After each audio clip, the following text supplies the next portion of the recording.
Sunlight నుండి మన శరీరానికి విటమిన్ డి ఎలా లభిస్తుందో మీకు తెలుసా? సన్లైట్ లో యూవీ రేస్ ఉంటాయి. దీనిలో యూవీఏ, యూవీబీ, యూవీసీ అనే 3 రకాలు ఉంటాయి. ఇందులో యూవీబీ మాత్రమే విటమిన్ డి తయారీలో సహాయపడుతుంది. యూవీబీ రేస్ మన స్కిన్ ని ఎప్పుడైతే తాకుతుందో అప్పుడు మన స్కిన్ లో ఉండే 7 డీహైడ్రోకొలెస్ట్రాల్ అనే మాలిక్యూల్స్ స్టిమ్యులేట్ అయ్యి విటమిన్ డి3 గా మారుతుంది. దీనినే కొలెకాల్సిఫెరాల్ అంటారు.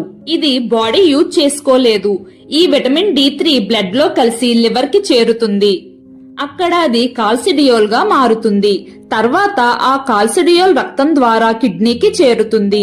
కిడ్నీలో ఇది కాల్సిట్రియాల్ గా మారుతుంది. ఇదే నిజమైన యాక్టివ్ విటమిన్ డి3. ఇది మన శరీరానికి అవసరమైన కాల్షియం ను అబ్జార్ప్షన్ చేసుకోవడానికి హెల్ప్ అవుతుంది. ఇలా సన్లైట్ సహాయంతో మన స్కిన్, లివర్, కిడ్నీ ఈ 3 భాగాలు కలిసి మన బాడీకి అవసరమైన యాక్టివ్ విటమిన్ డి3 ని తయారు చేస్తాయి.